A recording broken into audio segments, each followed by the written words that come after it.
2022 was the single biggest year of personal growth I've experienced in my entire life. I left my job on Wall Street. I got in the best shape I've ever been in. I tripled my business. I moved cities, and honestly, so much more happened that we'll dig into in this video. But I needed an entire week in Sedona, Arizona with my phone on airplane mode to recap everything I did this year. I spent the entire time reflecting, hiking, reading through 6 long journals, trying to capture and distill everything that happened this year. And that is what this video is. I'm going to talk about my biggest wins and accomplishments, my biggest mistakes and failures and areas I came up short, lessons and realizations from those wins and losses. And then I'm going to end the video with everything I'm excited to build in the year ahead. So not sure how long this video is going to be. I'm sure that it's longer than any of my other videos. You're gonna get kind of a deep dive into all the different areas of my life that I split into health, wealth, relationships, experiences, and business. I'm gonna go through all of those. I'm gonna share successes, share failures, a lot in this one. So feel free to jump around. We're gonna have timestamps underneath in the description here. But before we do any of that, toss the video a like, leave it a comment if you're watching. I'd love to know. Without further ado, let's dive right into my biggest wins and accomplishments of the year. Actually, 2 quick things before we get into the wins and accomplishments. If you want an entire step-by-step guide to do your own yearly review as we approach the end of the year, you can go to theyearlyreview.com and download the exact framework I used to do my review. And it's how I'm making this video, is basically going through all the questions I answered there, looking at the wins, accomplishments, lessons, failures, all of that. And so you can download that guide to do it yourself. And then also I took this video and basically made it from a long form blog post that I wrote and posted on my blog, where I go a lot deeper on some of the topics in this video. So if you like to read that kind of thing, you can look at the link in the description below and you'll find a link to the blog post. But that's it. Let's dive right into these wins. All right, let's dive into some of the things that went well, starting with number 1, which was I took extreme ownership over my health this year. Now, anyone who knows me knows I've been on quite a fitness journey over the last 5 years. I played football at Princeton, weighed 280 pounds. Today I weigh a little bit over 180. I'm about 185. So more or less 100 pounds in 5 years. And I've really spent the last 5 years kind of rewriting my approach to health, my nutrition, my exercise, all of that, because I knew that the way I was operating in college, which was basically getting paid to lift, eat, and hit people, was not going to last in the real world. So I came into the year in pretty good shape, about 195 pounds at 13% body fat. I've been getting quarterly DEXA scans to kind of keep a tab on that number and look to improve it over time. But I really took things to the next level this year, which included hiring a coach, learning the ins and outs of hypertrophy training, learning the ins and outs of cardio training, kind of just immersing myself in the world. I took it pretty seriously before, but I definitely took it to a new level with attention to detail, running my own experiments, tons of different things. So that was the number 1 kind of win and accomplishment of the year, is that I feel like I'm in a better health foundation than I've ever been in my entire life. So I'll run through some of the highlights on that front. This year I got to 173 pounds at 10% body fat. That was the leanest I've ever been. It felt pretty dang cool to have abs for the first time in 25 years after going 25 years without them. That happened over the summer, and that's when I really learned what it was like to diet down, take control of your calories, get all the way to a level of leanness that I'd never achieved. And I realized how much actually goes into doing something like that. I got to learn so much along the way. I'm not sure if I'll ever go that lean again, because I think there's trade-offs for sure, and it was definitely a challenge, but I'm very glad I did it because I learned exactly what I need to do if I ever want to do that again. But over the last 3 or 4 months, I've been in a nice caloric surplus, kind of steadily gaining muscle again, and that is a lot more fun than not eating very much on a given day. But it was fun to officially hit that 100 pounds lost, and I felt pretty good at the time. Another highlight on the health and fitness front was I ran 556 miles in 2022 after running maybe 10 miles all of 2021. So about 11 miles a week throughout the year. And that kind of came in waves. So I started out way too hot, running around 18 to 20 miles to start the year, and that accelerated into April and May. I was trying to run a 6-minute mile and a 48-minute 10K, which was a little bit under 8 minutes per mile. I ended up crushing the 10K, but I only ran a 6:04 mile. I never got under that 6 minutes, so that'll be a goal for the new year. But I learned along the way just how much running is about injury prevention. I learned that the hard way in July and I'll talk a little bit about this and kind of the mistakes of the year, but I basically had to go the entire month of July without running at all. So I'll throw a chart up on the screen here with my running mileage throughout the year. On a weekly basis was about 20 up until July, until my calf injury that I had battled throughout the year really started to wear on me to the point where I couldn't walk for like 3 or 4 days. And I said, okay, I gotta adjust this. And I cut my running mileage all the way down to 0, really dove into the ins and outs of lower body injury prevention, calf training, ankle training, shoes, which is a whole rabbit hole. And then I slowly built that up through the end of the year. And now I'm sitting about 10 miles a week, and I've gone 3 or 4 months with 0 injuries. So feeling much better on the running front there. I think I've hit a sustainable cadence where I can focus on lifting rather than running, but still maintain that level of cardio. So in the long run, I definitely want to run a marathon. I want to run a sub 6 minute mile. I have tons of goals on that front, but for now, I'm going to stick with that 10 miles a week pace. And I'll talk a little bit more about my running journey in some future videos and some future riding. So be on the lookout for that. One more highlight on the running front. I actually ran my first and only race of the year on Thanksgiving Day. I was in Columbus, Ohio. I signed up last minute with my mom. She did the walk. My sister did the walk. I did the run, and I had never raced anything, so I had no clue what to expect. I'm like, where do I go? Where do I start? Whatever. We just signed up last minute, and I was very happy with my time. I ran 5 miles at a 7:31 split.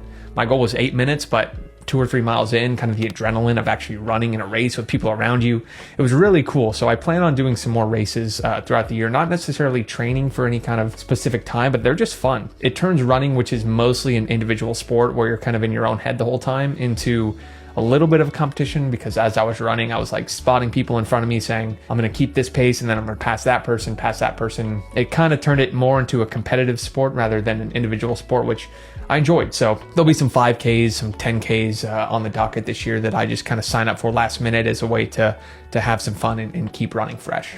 Now on the lifting front, so that was running. The lifting front, it was my most consistent year of lifting by far. I did not miss a single lift. I lifted 4 times a week throughout the entire year, upper, lower.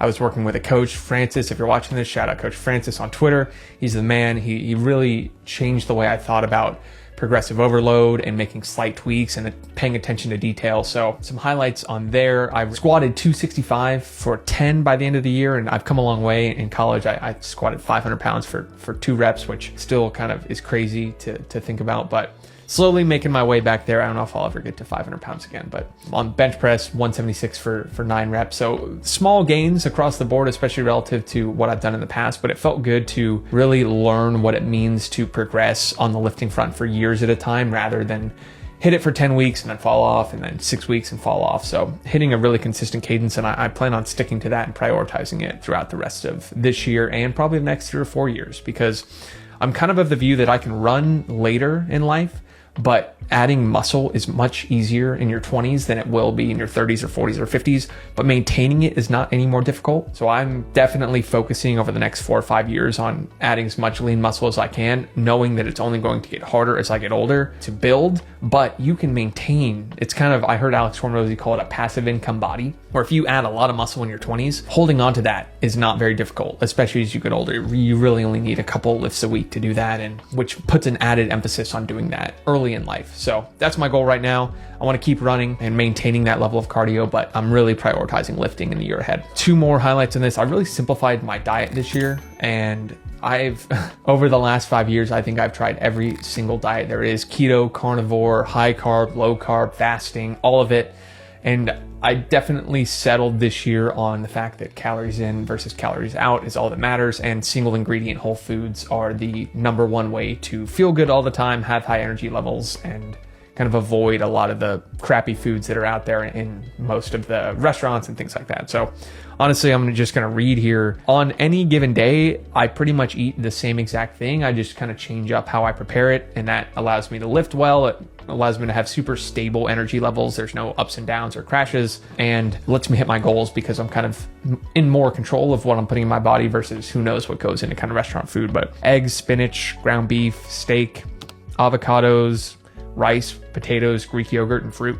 That's pretty much all I eat every single day, and I've never felt better. It's funny because for years I thought dieting was either complex or I needed to be on a certain thing, like keto or not eating before 12, and that's what was going to do it. But I really simplified everything this year and realized it's all about finding the foods that work for you and actually paying attention to that. How do things digest? How do they make you feel afterwards? How do they make you feel in the morning? Tons goes into that, and it was fun to kind of experiment with it. And now I have a good feeling of a diet and a nutrition plan I can stick to for a long time that is going to keep producing good results. So that was another highlight. And then lastly, I built a yoga routine or a sustainable yoga practice into my weekly routine. So right up the road here, there's a hot yoga studio, and I go on Wednesdays and Sundays on my off days from lifting, and I love it. It is such a nice way to reset. 6 a.m., they get my day started on the right foot.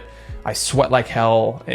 I feel so good after. It's like a little bit of euphoria. You take a cold shower after that. So finding that has been a big thing in preventing injury as well with my lifting and my running. So all of these kind of came together to really set a foundation for the year where I'm going into 2023. And I find that a lot of the time going into the new year in the past, I've said, oh, I got to start doing this and I got to stop doing that and I got to do all these different things. But this year it's just, I'm going to kind of stick to the dead simple basics that I've been doing for the last 3 or 4 months that have been working well.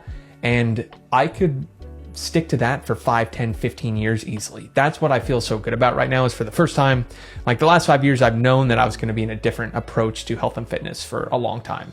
I was going to get to a level of wiping the slate clean, and then I'd kind of go from there. And now I can say, if I just stick to what I'm doing, the results are going to take care of themselves for everything I'm looking to accomplish, and that feels very good. One more win on the health and fitness front is I actually went 12 months in a row this year without taking a sip of alcohol. I drank a lot in college. I drank a lot in New York. I think it was just part of the culture. That was just what people did. I think it's pretty normalized. And I graduated in 2018 and went to New York City. So towards the end of 2019, so about a year and a half after being there, I slowly started to realize that the negative effects for alcohol were becoming more and more present, impacting me more and more, especially as I realized that I wasn't going to live the New York life for the rest of my life, and was kind of running out of that initial, this is the coolest place in the world phase that happens when you move there in the first year. When we went home in 2020 and started working remotely, I really cut my alcohol pretty dramatically during that year, just because there was nothing to do and I was busy writing and kind of starting to build Ship 30 and all that, which I'm going to talk about later in the video. But towards the end of 2021, I realized that I had not gone more than a month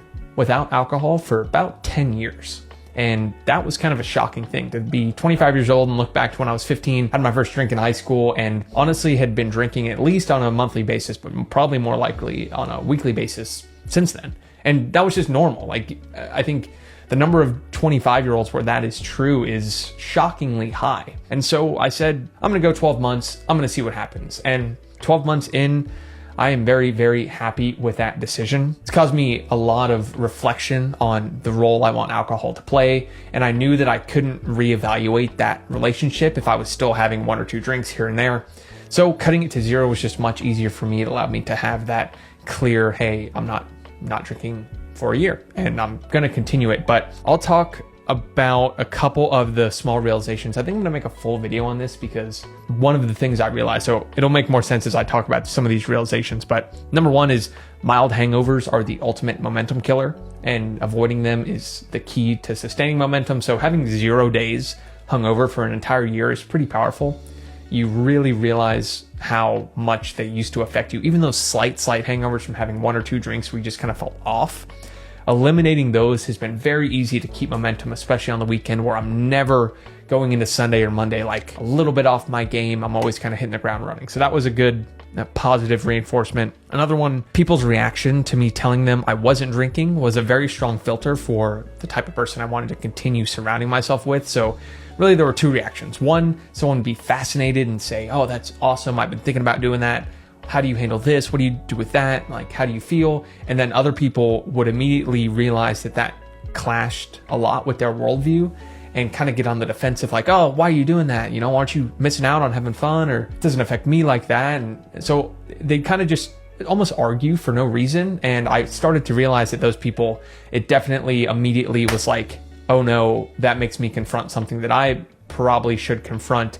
I'm gonna go on the defensive. And if you didn't have a positive reaction to my telling you, it was probably a good indicator that that wasn't the type of person I wanted to be around for the long term. So that meant quite a few either potential new relationships or old relationships kind of fizzled out without having that unifying lens of drinking. So that was the next realization, was alcohol was the only thing holding together quite a few very shallow relationships from either high school or college, where if it wasn't we were getting together to drink, it was like, what are we going to talk about? What are we going to do?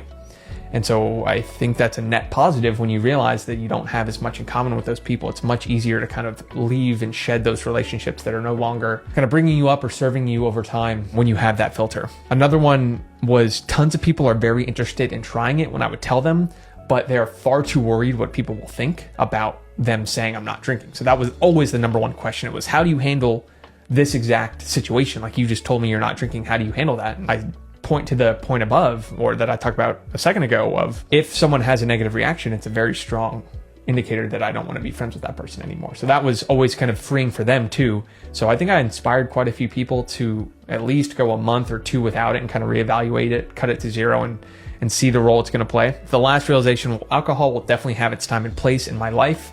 I don't think I will go my entire life without drinking alcohol again, but I want it to have extremely specific circumstances. So I'll give you a couple examples. If I'm in Argentina and I'm at a vineyard and I have a giant steak in front of me, I'm going to have a glass of red wine. If I'm celebrating a momentous occasion and there's champagne, I don't want to be the one who's like not grabbing the champagne and giving a toast. But the idea of having one or two drinks kind of sitting around is definitely off my list, because I just think there's zero upside the next day of feeling slightly hungover. And I learned to really enjoy drinking soda water with lime. That's my go-to drink whenever I'm out in a social environment. That makes it much easier you're not just kind of holding a water walking around and people are like, oh, well, why aren't you drinking? Whatever, it looks like you are. You can kind of avoid that conversation. Not that I really need to avoid it, because a lot of times it led to interesting conversation, would be talking about that. But I'll be writing on this topic. I said I'll make a video on it as well. If you have questions, throw them in the comments, reach out to me on Twitter, because I think it's something more and more people are going to do. And I think it's important to do, and I think it's going to serve a lot of people. So that was my second big win of the year, going 12 months without alcohol. All right, the third win accomplishment area that went well is I was very consistent with journaling and reflecting this year. So I've been journaling for about 5 years now, almost every single morning. And this year I made it a point to really up the amount of reflection, distillation, kind of crystallization of what was happening, because it was the biggest year of personal growth that I've ever had. And I ended up, I don't have them next to me, but I'll throw a picture on the screen. I filled up 6 journals this year, just getting my thoughts out throughout the year because of how much was going on, how much change, how many big decisions I had to make. And that led to a lot clearer thinking than I think I otherwise would have. Now, was it overkill to fill up that many journals? Maybe. It did allow me to do this comprehensive review because I just had so much raw material from this year to draw from. Will I continue handwritten journaling quite as much as I did this year? I don't know. In big years where I'm making a bunch of decisions, probably, but like in 2023, when I'm more than likely just going to be executing the things I know what I need to be doing, probably less reflection necessary. So I have a feeling that looking back on 2022 will be one of the more pivotal years of my life, just given everything that happened, the new directions I went, the skills I learned, obviously some of the things I'll talk about in the upcoming wins, the big life transitions that I had this year. It's going to be a lot of fun looking back in 50 years, kind of rereading these journals. So I'm very glad I did it. But will I journal quite as much going forward? Probably not. But I'm very happy I did it this year. And so I count that as a win. All right. So the first 3 wins were all on the health and fitness front. And the 4th win was that this year I left my full-time job at BlackRock to write and build on my own. So I debated putting this as the number 1 win of the year because, to be honest, it's definitely the biggest change I made, the biggest decision I had to make. But I think of my health and fitness as my foundation, so I like to leave that as the first couple wins, but this was definitely a huge, huge win and accomplishment on the year. So I worked for BlackRock for my first 4 years out of college, and it was my dream job. And in fact, not only is it the only job I've ever had, it's the only job interview I've ever had. And I was only 20 years old when I interviewed there, so I interned there going into my junior year and my senior year of college, worked there for 4 years. And if you'd have told me right when I graduated that was something I would do for the rest of my life, I would have totally agreed with you. And I thought that for the first 2 years working there. But towards the end of 2019, I realized I didn't see myself taking the same path that the guys ahead of me were taking and being super fulfilled over the next 30, 40 years. So I started to kind of think, what else could I be doing? And that led me to start writing on the internet because I'd read so much about the ways that attracts interesting people. It brings opportunities to you rather than you having to go explore new opportunities. It turns you more reflective. It helps you think clear. So all those benefits led me to start writing in January 2020. I've told that story a couple times, but I basically spent the first 9 months writing on my own blog that no one knew existed. And I was ready to give up, but that led me to start writing on Twitter instead of my blog in September 2020. Everything accelerated there when I went on a personal 30-day writing challenge. That writing challenge led me to start Ship 30 in November 2020. And then that was a side hustle for all of 2021. So writing and building Ship 30 as a side hustle was awesome because I was working remotely. So I had time in the morning, had time in the evening, had time throughout the day, throughout that year to kind of write and build and explore, all still while doing my full-time job, because when you don't have people looking over your shoulder all the time, you realize you don't have quite as much work as you think you have, which meant I could work on other projects throughout the day. Throughout 2021, the demands of running Ship 30 were growing because it was seeing more success. Not only were the demands growing, but the opportunity cost of not giving it my full attention and splitting my attention between Ship 30 and BlackRock was getting higher and higher, because Ship 30 obviously had exponential upside of owning something and growing it on your own versus the capped corporate salary. So I was kind of feeling that throughout 2021 of, when am I going to eventually take the leap out of here, do my own thing, continue to build this, which I was having more fun doing at the time. But then at the end of 2021, Ship 30 hit an inflection point in that January cohort. And at that point, it just made no financial sense for me to continue working for BlackRock. So I knew that it was going to leave, but it's still a very tough decision. I mean, I journaled and reflected and talked to tons of people and weighed the pros and cons and all that, trying to project the 5 to 10 year path that I would take if I left or if I stayed, the ups and downs, what could happen in the near term, long term. I did a comprehensive, it was a tough decision because this, like I said, it was my dream job just 2 or 3 years earlier. But eventually I used a lens of, what decision would the person I'm trying to become make? And I knew that in the long run, 20, 30 years, I wanted to be taking risk under my own name, have my own things, my own businesses, be in control of my time. And that made the decision kind of very easy. So March of this year, which is crazy to think that only 8 months ago, I was still working a full-time job, because I feel like I've crammed 10 years of personal growth into the last 8 months. But I left in March of this year, and 8 months in, I can confidently say it's the single best decision I've ever made. And luckily my team there was super supportive, left on great terms. I still keep in touch with a lot of them. It allowed me to really confidently go and grow something on my own. Since giving Ship 30 my full attention, things have continued to accelerate there. And so that validated my decision. Right when I left, I was definitely in a bit of a panic mode throughout March and April of, like, I gotta grow this thing. If I don't, I made the wrong decision. Waking up 2 weeks later after I officially left and not seeing that kind of corporate paycheck hit the account was definitely a little bit of a wake-up call of, like, all right, you have full ownership of what's going on right now. And so that I actually really enjoyed throughout the year. And that was a big win, big transition. Like I said earlier on all the reflecting and journaling I did this year, a lot of it had to do with that. How do I want to spend my time? The paradox of having a ton of time is that it starts to magnify some of your bad habits. So I was kind of disorganized going into that. I only felt that level of disorganization even more when I had way more time, but I eventually got through it and have come out on the other side. So 8 months in, very happy with how things are going. If I know anything for sure, is I will never work a corporate job again. I will never have someone else kind of dictating when I can work, where I can go, vacation time, any of that. It served the role for me it needed, and it allowed me to start and leave confidently. So that's a massive win of the year. I debated putting this one number 1 because of the impact it had on me, but leaving BlackRock, starting Ship 30, or giving it my full attention was another big win of the year. All right, the 5th win accomplishment area that went well is that I continued to develop an abundant financial mindset as opposed to a scarcity mindset. So my relationship with money has always been interesting. I had a challenging upbringing on the family side. We faced significant financial hardship, which probably felt worse than it actually was, only because I was surrounded by wealthy friends and I was always kind of the one who had sympathy from the other parents or who needed kind of money to do anything on the weekend. But that started to kind of show up on both sides of the equation as I got older, both earning and spending. So I'll tell you a couple examples of that. I found ways to earn money throughout high school and college by tutoring on the side, which allowed me to be financially independent from my parents when I was 16 or 17.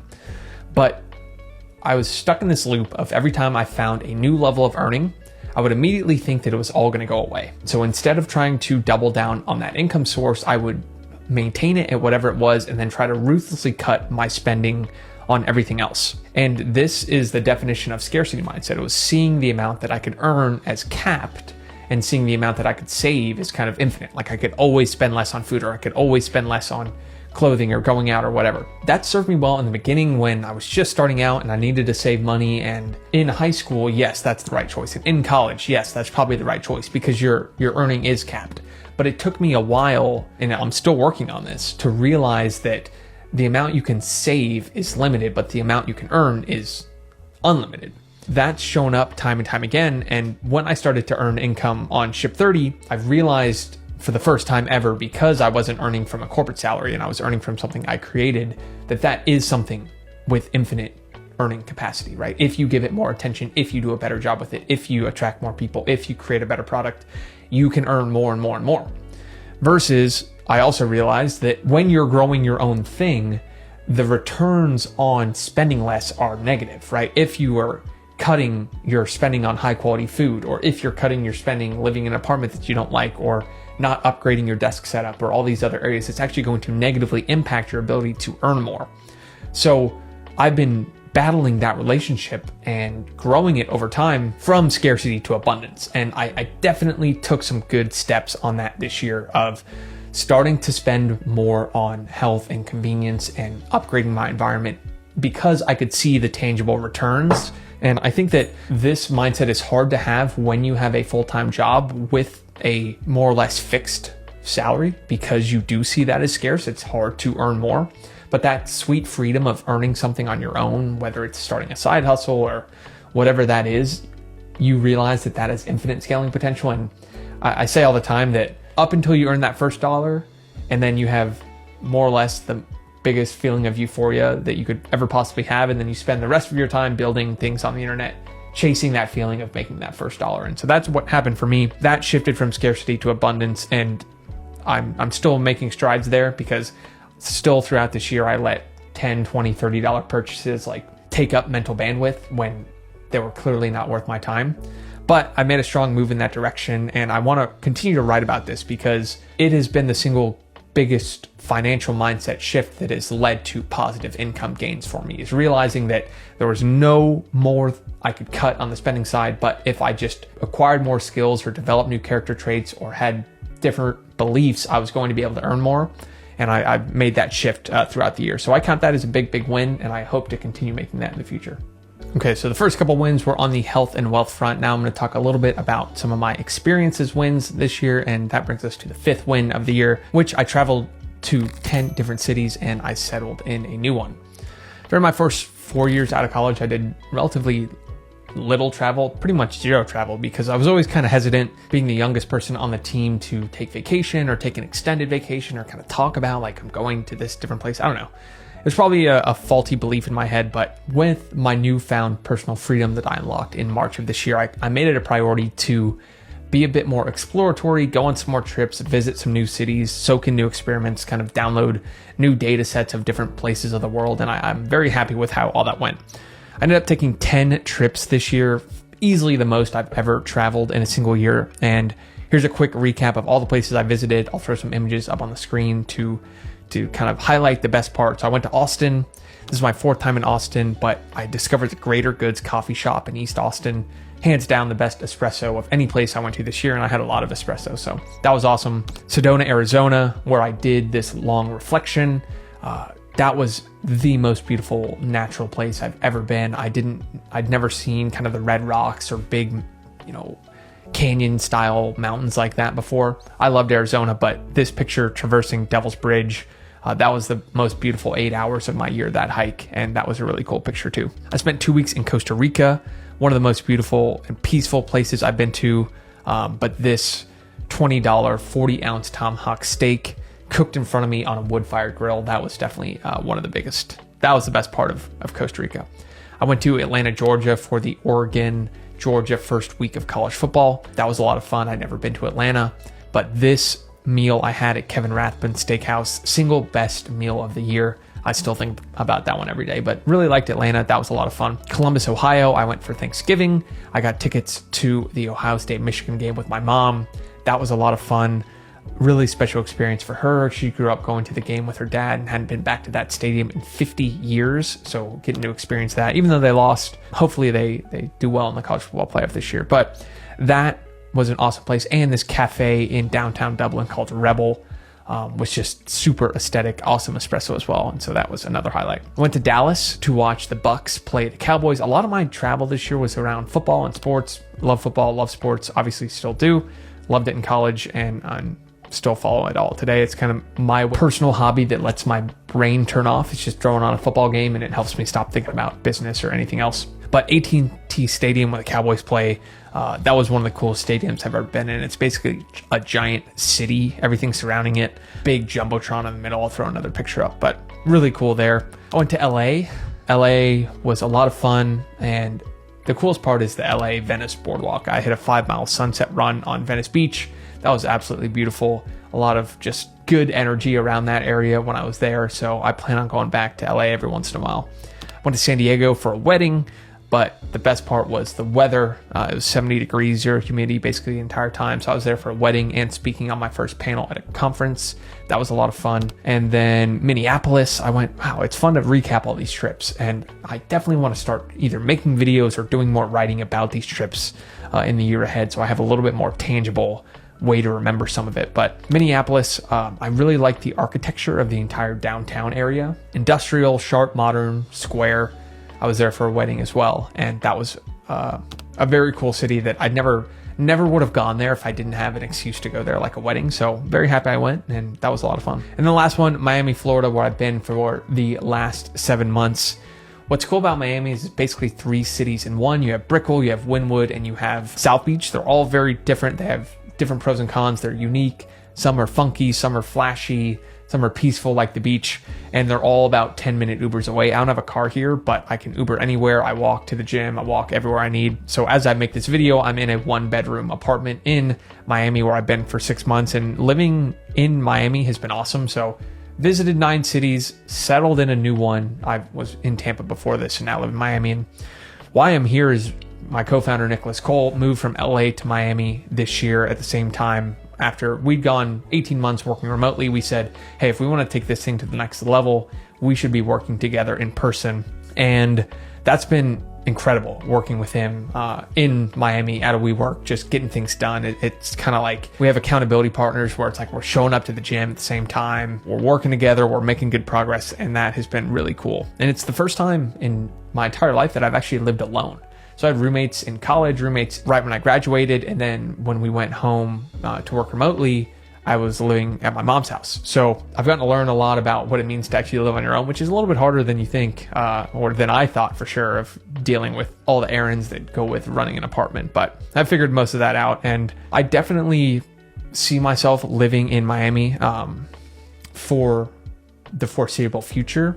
But I want to find an apartment that I can call my own, because I've been bouncing around between neighborhoods, 3 different neighborhoods, 4 different Airbnbs in my time here. And I want to start to lay some foundational roots, have an apartment that I can call my own, that I can design. That'll let me kind of have events with a wider group of friends, start to meet more people, host things at my place. Whereas I just kind of have felt like I've been on a mini vacation for these 6 months that I've been here. So in the year ahead, I want to find my own place and lay down a longer term foundation here, maybe buy a house. I don't know. A lot of things that could happen. Who knows what's going to happen with real estate, but travel in general, a massive win for the year. I love getting to experience all these new places. It's going to continue to be a priority in the year ahead.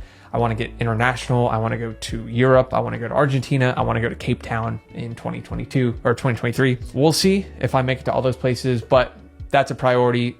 Finding a new apartment in Miami that I can call my own is a priority, and just upgrading my environment in general, the people I'm around, my travel, all of that, I'm going to continue doing. But that was a big win for this year. All right, now let's dig into some of the wins and accomplishments on the business front. First, I grew my audiences across Twitter, LinkedIn, YouTube, and my email list pretty significantly. So for my first 9 months writing on the internet, I was writing just on my own blog. Basically, no one knew it existed except my mom, who diligently read every single one. Towards the end of 2020, I switched over to writing on Twitter every single day.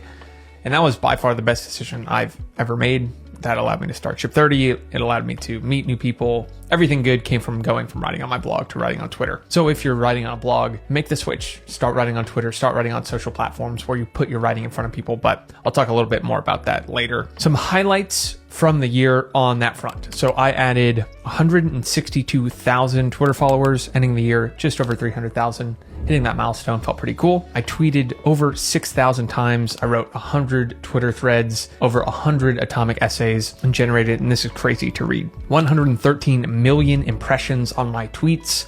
That's absurd to think about how many times the words I've written have shown up in front of people's eyes. And that just shows the power of writing in a social environment, because there's just no way you can generate that many views on your own blog. But when you have aggregated attention like you do on Twitter, it goes a long way in helping spread your message. And that's been the fuel of the business. It's been the fuel of my relationships. Everything good I can point back to writing on Twitter. So very happy with how things went on that front this year. And I didn't set any goals around hitting this many followers or anything like that. All I said was I want to put something out every single day and publish something a little bit longer form. So whether that was a thread or atomic essay, as consistently as I could, which ended up being 1 or 2 times a week. At least once a week, but most weeks I ended up doing more than that. And that level of consistency, like someone asked, how do you get to 300,000 Twitter followers? And I said, tweet twice per day and write a thread every week for 30 months in a row, and you'll probably get there. And they hear that and they're like, oh, well, that sounds like a lot of work. And yeah, it was, and it continues to be, but I really enjoy doing it. And so I will continue doing that in the year ahead. I grew my personal email list to 11,000 readers, up from 4,000. And what's funny is I didn't write a single email this year to my personal email list. It was just people finding me on Twitter and then subscribing somewhere, either on my website. So that was kind of cool to see just something grow very passively just by having kind of opt-ins across the internet. But I want to get back to writing that in the year ahead. I posted 530 times on LinkedIn. LinkedIn, very powerful. Amanda Natividad, who's on Twitter, described it as corporate TikTok. And I really liked that, because there's a mismatch of supply and demand, which means if you were writing something high quality, you can really stand out there. And that worked. So I generated 12 million views there. I went from 0 to about 50,000 followers in just 9 months. And my game plan was just take what worked on Twitter, put it over on LinkedIn, and that worked. So I plan on upping my LinkedIn writing cadence. I think there's a lot on that platform, a lot of smart people. The people are nicer there than they are on Twitter sometimes, because you have to be a real person and your employer is watching you, so you're less likely to kind of just leave negative comments or anything like that. But that's a different rabbit hole. And but I will continue to write on LinkedIn and give it even more priority. I appeared on 9 or 10 different podcasts. A lot of those were fun. I'm going to be taking some clips from those and putting them on my YouTube channel going forward. So that was a lot of fun, and I got to meet some cool people doing that. I really enjoy going on those podcasts. They're hard to schedule because they take a good bit of time, but I like batching them, doing 3 or 4 in a row, because they definitely take a lot of energy out of me to show up and give a good presentation and talk well and make sure that the listener gets value out of it. You kind of got to bring your best stuff when you go on those. So I'm always a little bit tired afterwards. And honestly, I'm a little bit tired after filming videos like this, because I am definitely an outgoing introvert. I like being around people. I enjoy being around people. I enjoy conversation, but it definitely takes a lot of energy out of me, where afterwards I need to recover a little bit. So those podcasts, I want to continue doing them, but just knowing the limits of my energy when I do them. And then I started out on my own YouTube channel. So if you're watching this, shout out to you. And if you're watching at this point, big thanks to you. Obviously this is a long video, but let me know if you're still watching at this point, because you're the type of person I want to continue getting to know. Anyone that's interested in what I'm doing, I'm always a fan of having conversations, so be sure to reach out, or leave a comment. Creating 8 videos on my own channel, got to 1,100 subscribers. There's no tighter feedback loop than watching yourself on camera, because if you go watch some of my first couple videos, I don't think I blinked a single time. A lot of learnings there. The YouTube comments can be ruthless but truthful, and I needed to hear that. And so I got a lot better talking on camera, if for no other reason than that. And those are kind of the big wins on the audience and content creation front. I explored a ton of different topics. I didn't just write about writing, which is what I did most of 2021. I talked about just about everything I possibly could. It was really nice to have that creative forcing function and allow me to explore different topics without kind of only talking about one thing. But there is a little bit of downside of writing on the social platforms, and it's that the content kind of disappears. Where Twitter and LinkedIn, to get a new follower to find some of my best writing is difficult. I have to be kind of creative about how I resurface that, make sure that they can find it, and I have to repeat myself a lot, versus something like a YouTube channel or a blog compounds over time and keeps all of your content in a nice, easy to consume library. So someone follows one thing I write on a social platform and then go down the rabbit hole. So in the year ahead, I want to build up this library on my blog where I posted this entire review as a blog post, and this YouTube channel, because I think it just creates a little bit deeper of a relationship when you have some of that longer form video, longer form writing. And so that'll be a big priority. And I want to get back to writing my personal newsletter, probably on a monthly basis. So if you're not subscribed to that, you can go to tickeybush.substack.com, because I'm going to start sending out my writing and my videos there. Overall, very happy with the content creation this year. I feel like I got a lot better at writing. I definitely got a lot better on video. I still like watching that. If you go watch the David Ogilvy video, I did not blink for about 5 minutes. And obviously not an entire 5 minutes, but I was learning how to read from a script and all that. And it was a lot of fun, but all my videos have been a lot better since that one.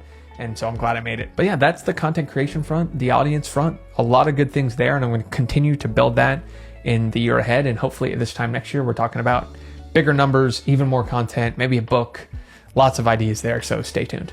Alrighty, the last and final win, accomplishment, thing that went well this year was everything that had to do with Ship 30 on the business front. We tripled it in 2022 relative to 2021. And it evolved from just a course into a full-blown thriving community. So if you're not familiar with the Ship 30 story, it started as nothing more than an accountability Slack channel back in December 2020. I was building it on the side while working full-time. And for the first 9 months of 2021, it was nothing but a side project, something I worked on in the mornings and evenings. But that started to accelerate at the end of 2021 last year into the beginning of 2022. And I'm very happy with how things went this year, given people returning to office. There are some economic headwinds. The general online education industry definitely faced some headwinds this year. I think there's a big bump during 2021 when everyone was at home, and in 2020.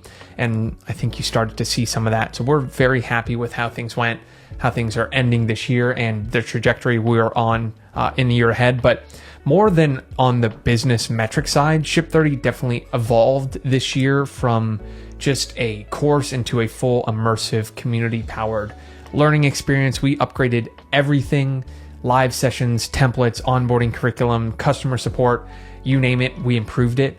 But at the same time, it just feels like we're scratching the surface with what Ship 30 can become, because with every improvement we make, we recognize a area that we can improve as well. Like something new emerges. The beauty of running a business like Ship 30, where you have continuous new customers all the time, is you just get more and more feedback than you know what to do with, that you have the time to act on. But that's what makes it fun, is that we always have something we can improve. So I think about it as, yes, we tripled this year, but that was despite having hundreds of different things we could continue to grow and make better, which makes me confident going into the year ahead, because if we just kind of do the simple things that we know are going to grow, and we know are going to deliver better results, we know are going to make a more immersive and valuable community and course experience for everyone, the growth is going to take care of itself. So very happy with how things ended up. I'll give you a couple highlights from a high level across the board. We held 5 cohorts this year: January, March, April, August, October, totaling 3,193 new students. That's awesome. Just crazy to think about looking at a whole year like that. But our mission is to help 1 million people start writing online. So we are 0.31% of the way to that goal. So we got a long way to go, but very happy with the number of new students this year. We launched the Captain's Table, which is our exclusive alumni community. This was completely new for 2022. Last year, it was just a one and done experience. You wrote for 30 days and then there was nothing else you could do afterwards. But we found so many people wanted to continue their writing and building journey. They had new problems that we could help solve. So we spun up a back-end community where everyone who really loves Ship 30 ends up joining to continue learning from us, to continue growing. We have a ton of cool stuff in there and a lot of ideas for what's to come on that front. So very happy with launching the Captain Stable. We grew the email list by 41,000 subscribers, ending the year at just under 60,000 at 58,156. This came from starting a newsletter, which was a lot of work to get off the ground, but people are loving it so far. It's highly educational. It's actionable. It comes out every single Monday. You can subscribe at digitalwritingcompass.com. We'll throw the link on the screen. Our Start Writing Online email course, that had a good number of opt-ins. We launched a free ebook called The 5 Pillars of Digital Writing, and we launched our yearly review guide. So all of those compounded to really grow the email list. And the email list is the number one thing that helps grow the business. So it's pretty simple how those two are correlated. We continue to provide value with free things, with free emails, and the customers kind of end up joining as a byproduct. Another highlight, we built out a beautiful wall of love from all of our students collecting testimonials. We barely did that in 2021. Now I think we have over 1,000 testimonials on a single board that people can kind of flip through, search, find people relative or unique to their situation that they think, oh, there's no way this works for me. We can point them to a testimonial that shares a story that's relevant to them. So we have so many wins that are popping up of people building big audiences, launching products, courses, all of that. So we started to highlight and collect those. So that was awesome. We launched 2 free downloads that were a lot of work to do, but really people found valuable: our 5 Pillars ebook and our yearly review guide. Given that we've raised the price on Ship30 from $3.99 to $6.99 this year, just given all the things we added, we want to continue to provide a lot of free value for people who cannot enroll in the course. So we made sure that we were launching tons of free educational materials to help people start their online writing journey. Very happy with that. A couple others. We grew the YouTube channel to 8,500 subscribers. If you're not subscribed to the Ship30 YouTube channel, go ahead and do that. We have weekly podcast episodes called the Espresso Hour that we're doing, where Cole and I kind of sit down, we cram some coffee, or double espresso to be exact, and we answer some questions from Twitter. And we also put that on our podcast feed, which is getting around 5,000 downloads per month, and that's been a lot of fun. 2 more. We grew TypeShare, which is our SaaS platform that helps people start writing online with templates, analytics, and hosting, from $3,000 a month to $29,000 a month of recurring revenue. Very happy with that growth. But running and growing a software business is hard. And we learned that this year. I'll talk about that in my lessons and realizations, but it takes so much more effort, a level of attention to detail, resources, everything that goes in that. It's not easy. And so we have a lot to improve there. And we learned that this year on the amount of investment that is required. And we're going to continue to learn those lessons, I think, in the year ahead, but we're happy with how things are trending. We have a bunch of new upgrades ready to roll out. So big wins there. And then lastly, we expanded the Ship30 team. So as the number of students has grown, the number of operational things have grown, the amount of attention required to run it has grown. So we added our executive assistant, Jamie. We added a writer, Justin, who helps us repurpose content and write our newsletter. We added a financial operations manager, Vib. We've added a lot of people on the community side.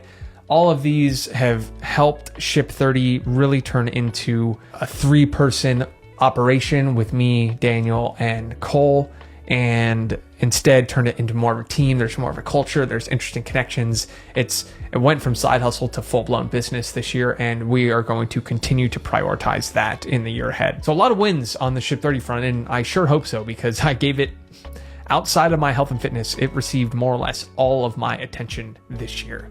So as I was doing these wins, what I like about the review is starting with wins and accomplishments immediately illuminates where I was over tilted. And I was definitely over tilted on the health and fitness and business side. Pretty much everything else, I said, I'm going to maintain or I'm going to let kind of slip. And that's okay. I plan on having periods and seasons of my life where I prioritize different things, but it is funny to see just in this video as I read off the wins and accomplishments where so many of those were focused this year.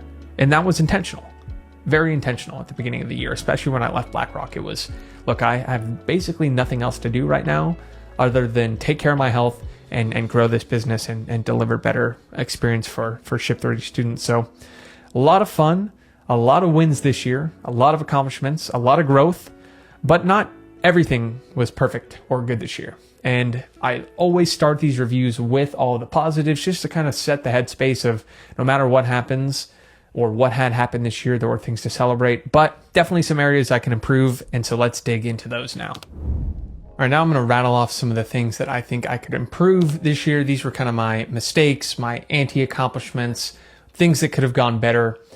These aren't going to be quite as long because it's much easier and more fun to talk about wins. And I have a kind of a section after this of lessons and realizations where I take all the areas that I failed or came up short and kind of try to distill or crystallize the reasons or frameworks that I can use to guide me in the year ahead. So these are kind of lighter, but just like I did in the previous section, these are going to be health, wealth, relationships, experiences, business, kind of in that order. So first, one thing I can definitely improve next year is preventing injury. Like I talked about in the earlier part about running, the only thing that held me back from progressing this year was getting injured.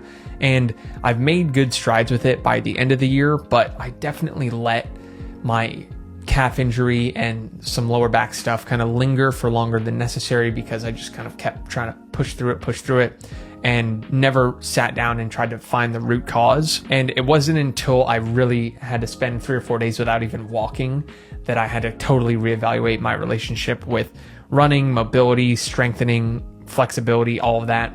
And that served me very well, having to face the fact that I couldn't walk to come to that realization. But in the year ahead, if I can simply avoid injury and really maintain the level of focus and prioritization that's been preventing that injury, my health and fitness goals are going to take care of themselves because I know exactly what to do and I know the system to continue to do to make these strides that I'm looking to make. So it's just about avoiding breaking that momentum. And the only thing that broke my momentum this year, outside of travel, which I'm totally okay with because you can make things work when you're traveling, was those slight injuries. So that was the number one thing that, as I look back on the year, was my mistake. I think I've solved it and I've made good strides by the end of the year on it, but that was the first one that stuck out, was preventing injury. Second area that I think I can improve is building a better and more sustainable daily mindfulness practice. So I spent a lot of this year on autopilot, kind of doing the things I knew I was supposed to be doing. And that was intentional because I had a system. I knew that I needed to do this, that, and the results were going to be just merely a byproduct of taking those actions. But I feel like the year flew by because I spent so much of that time more or less on autopilot, kind of missing out on some of the small beauties of life. Having those slight moments where I lacked awareness, I think made the year seem so short despite having all of this in it. And so that's why I wanted to get away and reflect on this entire year, because I feel like it flew by, but I know so much happened. This isn't necessarily a bad thing, but I do want to make it a priority in the year ahead to be a bit more mindful. So that's both figuring out when and how I'm going to build kind of a sustainable daily mindfulness meditation practice, but also just finding small moments throughout the day to be more mindful, to be more grateful, kind of slow down. And I'm looking forward to doing that. So this year was big execution. I knew what to do. The year ahead, I'm going to be kind of in the same place, but I want to slow down, enjoy things a little bit more, make the year not fly by as much. And I think having a daily mindfulness practice will go a long way in accomplishing that. Third area I know I want to improve in the year ahead is honing my attention and avoiding shiny objects. So although I would deem the year a success, I think a lot of these accomplishments and wins I talked about came despite a severe lack of focus throughout the year. I think directionally speaking, my efforts were aligned, meaning I had my priorities of building the business and building my health, and I was pointed in the right direction. But within those, I think I fell victim to a lot of distraction, a lot of shiny objects, and across multiple time horizons. So on the micro level, I probably checked Twitter, Slack, email, messages, endless notifications way too much, to the point where it prevented me from dropping into big states of deep work on multiple days. Checking Twitter in the morning would kind of derail my whole day if I posted something and needed to pay attention to it. I found myself struggling to recapture my focus after that. But then on the macro level, I think I failed to do the hard work of prioritizing and saying no or yes, but later to a lot of things where I'd end up pointed in the right direction, but had my efforts spread so thinly across a bunch of different projects within each one because I never took the time to say, which one of these actually matter? Which one of these is most important to do right now? Which one of these can I put off until later because this one has a better return on my time right now. And that is way harder than just filling your to-do list with everything that you think you should be doing and making a little bit of passive progress, because it's not that I have a shortage of things to do, it's I have too many things. So rather than sitting down and saying, I'm going to take 3 days to decide what I'm going to spend the next month on, I would just take it all on and I'd spend the whole month spread thinly across all these things, and I'd get to the end of the month and be like, what did we actually do? What actually mattered and what actually moved the needle? So on the macro level, it was shiny objects. On the micro level, it was kind of the slight annoyances and distractions. And in the year ahead, I really want to make it a priority to hone my attention across these different time horizons. So I'm taking some extreme measures. I don't have it with me, but I got a second cell phone that has no Twitter, no Slack, no email, no Instagram, none of that. It's just for taking walks and taking notes. I have a second profile on my Mac now that is like my writing profile. All it has is note taking. I just realized that I don't have the willpower to avoid a lot of the internet's distractions. And so I have to take more or less extreme measures. So that's on the micro level. On the macro level, I just have to be disciplined about saying no, disciplined about prioritizing. I don't have a good framework for this still, and it's still hard. Like just this week, I probably took on too many things. So this is still top of mind of things I can improve, but it's all part of the game. I think I'm going to learn to focus over the next 5 years. I'll probably have to learn it the hard way. I'll make more mistakes. I'll still spread myself too thin. And I know that, but I'm aware it's a problem to be solved in the years ahead and could definitely be improved. All right, the fourth thing that could have gone better this year was investing returns. Losing money sucks. Losing money in areas that you have no control over the outcome sucks even more. And I think everyone who was invested in financial markets this year got to learn that the hard way, whether it was stocks, bonds, crypto. No matter what, markets were getting hit this year. And obviously, with the benefit of hindsight, it's easy to look back at how I was allocating my money at the beginning and throughout the year and say I was overinvested. But the truth is, I thought that markets were going to go up and to the right like they'd done the prior 15 years throughout the year. And it took a couple of painful buy the dip moments throughout the year where I was like, oh, now's the time to buy. Now's the time to buy. And just kind of compounding losses on the way down because of the years of buy the dip mentality being trained into people. And that was a winning strategy. But I've been thinking a lot over the last couple of weeks how I want to be investing my money over the next 5, 10, 15 years. And I think we'll look back on the last 15 since 2008. It's definitely an outlier with everything that went on with money printing and expansion and zero interest rates and all that. And there's going to be some important lessons to unlearn from that time, i.e. that, cash is trash, where now cash yields like 4.5%. So it's clearly not trash, and that you should be fully invested in the stock market at any time. Just a lot of things that I think deserve more reflection, and there's no immediate action I can take other than thinking very clearly about every dollar that comes in, where do I want it? And I've settled on the fact that as an entrepreneur at this point, it's more important to have cash available to invest in things that I know I have control over, or I have the resources to grow, versus putting it in stocks or bonds or crypto where someone else is doing it. I think there's a portion of your money you should have there, but I think having a larger percentage of it in cash that allows you to capitalize on new opportunities and just have that sense of security that you could go pursue a new venture or take time off if you needed to. So this has all been a big learning experience throughout the year, and I learned some lessons there. And I'll talk a little bit more about that in the lessons and realizations section, but that was something that definitely could have gone better. I think could have gone better for everyone else, and I learned from it. So I count it as a anti-accomplishment in this section, but I still think it's a win because I got to learn from it. But either way, I think I speak for everyone in recognizing that this year sucked on the investing front, and that's okay. Hopefully next year's better. The fifth area that could have gone better is fostering relationships. So I spent this year dramatically tightening my inner circle, kind of cutting down the people I talk to on a weekly basis. And I think that's probably related to going 12 months without alcohol. Just I had fewer reasons to see people, fewer common events to go to, but I also kind of deprioritized meeting new people as well. And in the years before that, that was definitely a priority, was to meet as many people as possible. But it wasn't because I didn't want to meet new people. It's actually that I felt that after meeting them, I'd be so interested in either exploring the industry they were working in or figuring out, what is their business model? What are they doing?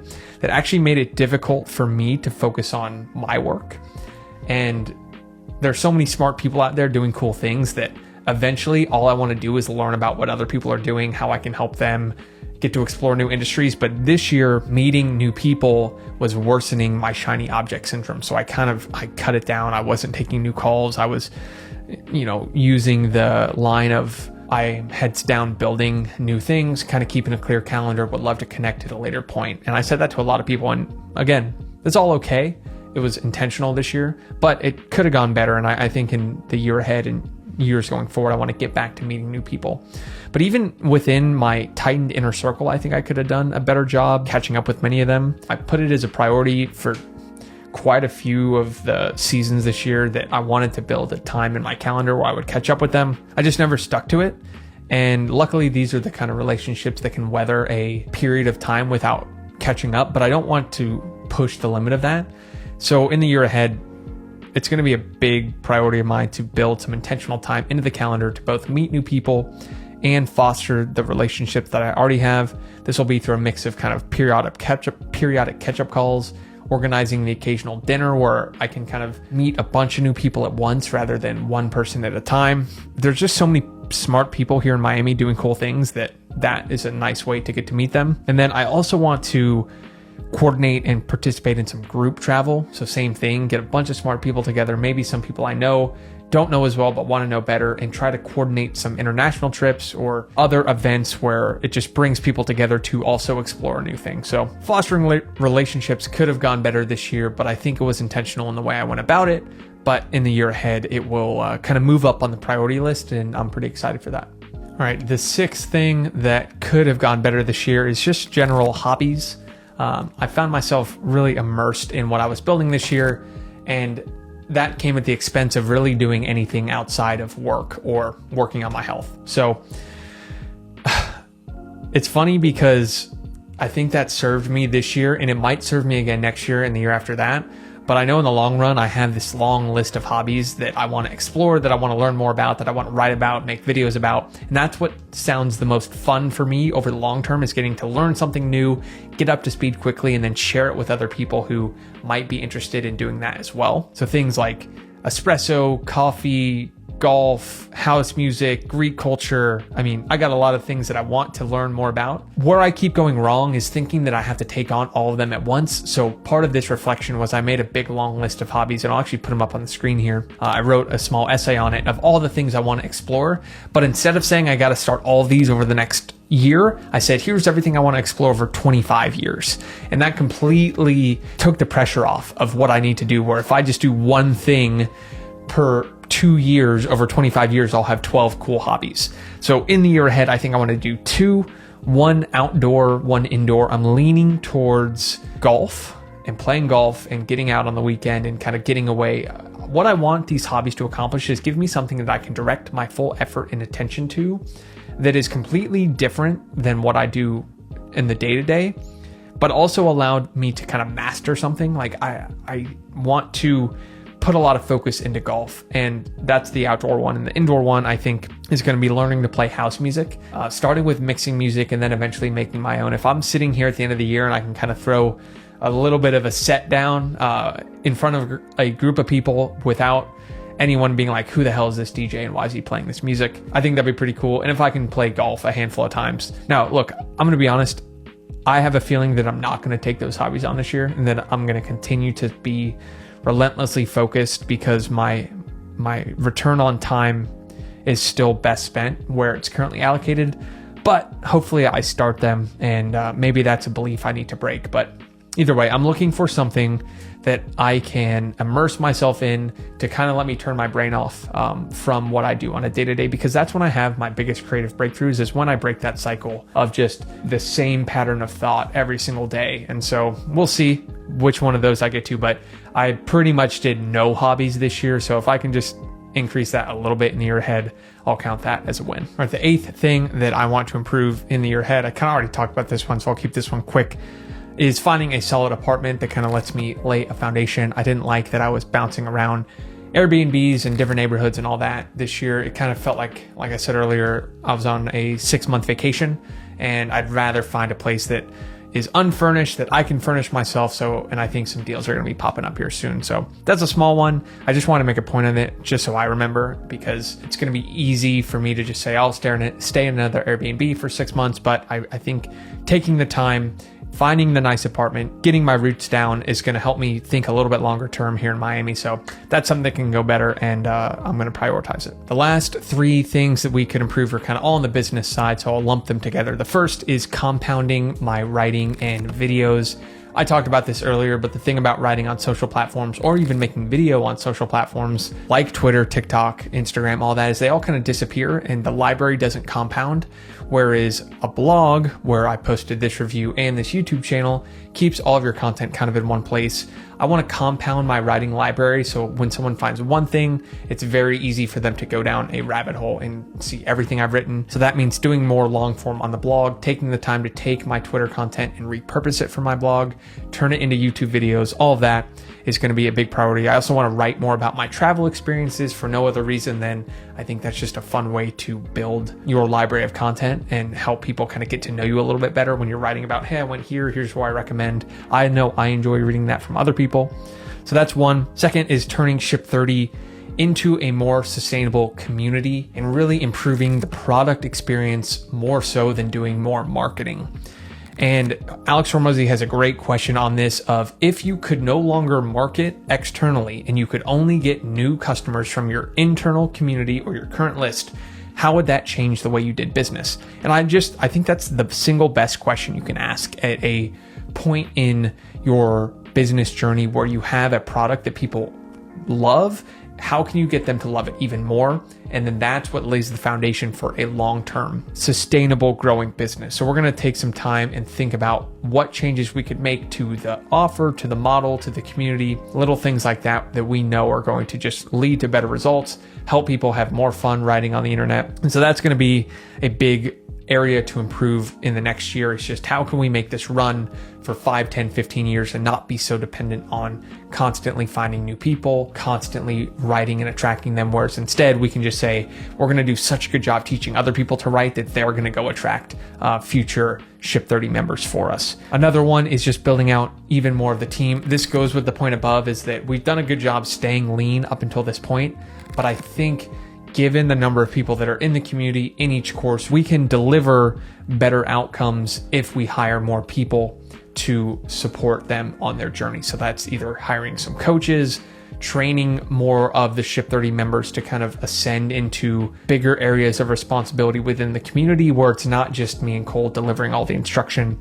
but instead we can kind of enable a team and have tiers in the community of people helping. So both of those kind of go one and the same, and it's just this focusing question of improving the product better, and that is going to lay a foundation for a long-term sustainable growth versus, I think, the cohort launch model that we've been using, which is very one-off. It takes a lot of mental bandwidth. There's a lot of waves up and down of launch and then course and launch and then course, and we're thinking about how to turn that into a more sustainable kind of growth engine. And that's not easy.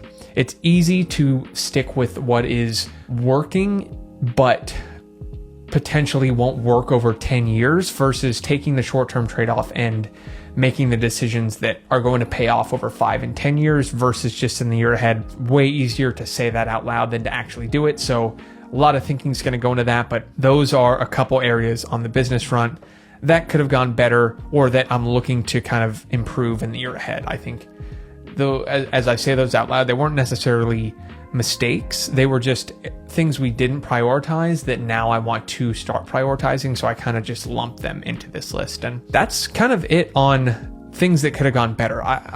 As I read this list, I'm realizing I'm very happy with how the year went in terms of what went well and what could be improved. And I need to spend some more time digging into these. But for so many years in the past, I'd get to this point in the year and say, here's what went well, but like, here's all the things that went wrong. And it feels good to put these out there and say, look, a lot of the year went right. But I think part of this journey is going to be looking closely at the areas that didn't go as well, that maybe I haven't fully touched on, and trying to find the key frameworks or ways of thinking or behaviors or beliefs that led to those, and then slightly iterate and take those out for the year ahead. And so that's what the next section of this video is I sat down and said, what lessons and realizations and kind of frameworks can I take from what worked and what didn't work this year and distill them down into things I can take for the year ahead. So let's dive into those now. All right, so the way I came up with these lessons and realizations was by doing an 80-20 analysis, which if you're not familiar with, says that for any system, 20% of the inputs lead to 80% of the outputs. So after doing my big reflection on my wins and the areas that I can improve, I try to sit down and distill the frameworks or beliefs or thought patterns that led to all the things that went well and all the things that went poorly, and try to take those and turn them into kind of short frameworks that I can keep top of mind and apply in the year ahead and in the decades ahead, that will both prevent me from making the same mistakes I made last year and help me double down on the wins that I had as well. So the first big lesson and realization of the year was that all my good decisions came from operating in a place of abundance versus scarcity. So there were seasons of my life where scarcity played its role: budgeting, tight schedules, obsessive tracking, latching and saying yes to every opportunity, especially early on in my career, early on in my writing journey. It was just all about saying yes and latching on to what I had. But ascending to the next level, I think, requires a shift from scarcity to abundance. And that's not an easy shift to make, but I'm slowly embracing the fact that there are always going to be an unlimited number of problems to solve, ways to improve, places to travel, relationships to build. There's just a lot, right? There's no shortage of anything in this world. So because of this opportunity, it's my responsibility to be highly energized, highly focused, and only try to do one thing at a time. And so the way I'm kind of remembering this is I can do anything I want, but not everything, and only one thing at a time. So there's tons to do. There's no shortage of attention or hobbies or relationships or business opportunities or growth areas, any of that. I don't have to latch on to anything and think that it's going away. But at the same time, I have to recognize that because of how much there is to do, it's never been more important to be energized and focused with that. So a couple ways I'm applying this in the different areas of my life. On the health side, I'm just prioritizing being highly energized to take on these opportunities. On the wealth side, I'm going to sit comfortably, understanding that I will have the ability to generate wealth forever, that generating wealth is a positive sum game. There's enough to go around for everyone, and that really embracing that financial abundance mindset versus one of scarcity. On the relationship side, it's understanding that relationships are going to ebb and flow. There'll be new ones. Some will go, some will come, and you don't have to latch on to anything you had in the past, because a big part of growth is shedding relationships that no longer serve you. And I think for a long time, I said I had to hold on to what I had versus trying to form new ones, and understand that that's kind of a natural cycle. On the experience front, I want to continue to embrace all of the incredible opportunities there are. Hobbies, travel, all of that, recognizing that that is what's going to be the fun part of living and having the freedom of running my own business and all of those different things. There's a lot there, and not getting overwhelmed with it, understanding that over the long term, I'm going to get to do all of that. And then on the business side, I want to sit comfortably knowing that there are always going to be infinite opportunities to grow a business, to improve a business, to start a business. I have the skills to capitalize on them. So I don't have to latch on. Again, this idea of latching on, seeing anything as I have as potentially going away. I want to, in the future, operate purely from a place of abundance. So that's how I'm going to remember this, which is 3 short words: operate with abundance. When I'm making decisions, I want to ask, am I making this decision out of abundance or scarcity? And the more decisions I can make from abundance, I know it's just going to lead to better decisions in the long run. So that, to me, of all of the lessons and realizations this year, it's reflecting on all the good choices I made from abundance over scarcity, and the importance that's going to play in continuing to level up in the year ahead. The second big lesson and realization is that wealth is a spectrum measured by the time horizon of your thinking. So I'll give a couple examples of this. So on one hand, one end of the spectrum, you have the person who can't plan past their next meal, right? They're homeless, they don't have any money, whatever it is, right? Their ability to think long-term is about as short as it gets. They can't think past the next couple hours. And on the other end of the spectrum, you have the billionaires like Jeff Bezos, Elon Musk. They're thinking about their legacy for centuries or decades or who knows how long into the future. And I think that ascending levels of wealth is progressively expanding the time horizon of your thinking. And I've realized that this year. So I think the goal each year should be to plan and execute over a longer time horizon at the end of every year, right? So you get to the end of the year and then you're starting to think 5 years down the future or 10 years at the end of every year, versus for me, the last 5, it's always been, I'd get to the end of the year and I'd still be planning the next week or the next month. And part of this review has been stepping back and saying, how have I become wealthier in the fact that now I can think and project over a longer time horizon? So this isn't easy, and it's not like the chicken or egg where you become wealthy and then start thinking long term. I think it's an iterative cycle where you start to think a little bit longer term and then you catch up to that, and then you kind of operate short term until you get to a new point, and then you think long term again. I don't have the perfect framework, but I just know that I want to continue to develop my ability and capture the resources necessary to think longer term, and keeping that top of mind is important for the year ahead. So a couple ways I'm applying this lesson, and I'm going to keep listing these off by area. So on the health front, if I just keep doing the right thing for decades, then I know I'm going to be in good shape over the long term. So I don't have to think, I obsess over every single day. It's just do the things you know you should be doing for a long period of time. Results take care of themselves. On the wealth side, look, if I just keep playing the game of business, I have a good feeling that everything is going to take care of itself. I'm going to continue to solve problems. Things are going to compound, and I don't have to think, what am I going to do the next week or the next month? Like, just continue to operate how I know and just keep playing the game. Turn business from a finite to an infinite game, which is the goal, is just keep playing. Relationships, this one's a big one. I want to only invest time in people that I want to grow with for decades, given that I can think long-term in over just the next month, but the next 10 years. That means that I shouldn't be spending time investing in relationships that I don't see myself fostering over the long term. So that's one. On the business side, I think it's slowly making the shift from short term, either direct response marketing or sales or things like that you have to do to get a business going, and instead say, how can we turn this into a vehicle that could compound for decades? And that's what we want to turn Ship 30 to. Again, this isn't like an all or nothing thing. That's why I called it a spectrum. I think you have to progressively start to think longer term, but you're not going to start thinking in decades tomorrow. I'm still going to have to operate relatively short term to start, but it's just keeping this framework top of mind. So I'm remembering this by just repeating to myself, extend the time horizon, right? You're never having to be in a rush when you think that way. You're never like pairing this with abundance. You know that there's going to be plenty to do for the long term. So just kind of relax a little bit. It's not so crucial to get caught up in the day-to-day. I want to progressively expand the time horizon of my thinking, and that is going to stay top of mind for me throughout the year. All right, my third big lesson and realization from this year is that I should only invest my time, energy, attention, and capital into areas where I have power or in accumulating more power. So let me define the word power.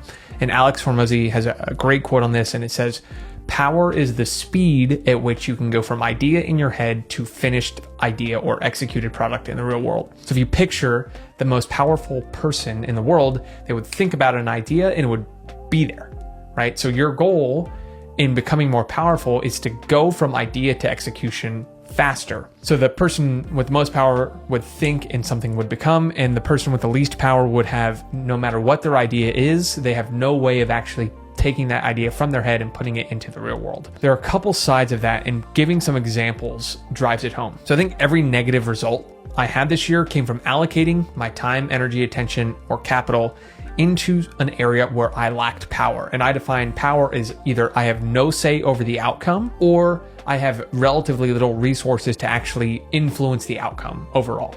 So examples of that are crypto markets, right? Having money in crypto, you have zero power there. You have no control. Stock market, no control, right? Very little power there. And like I said in the investing section, that is where I had negative results this year.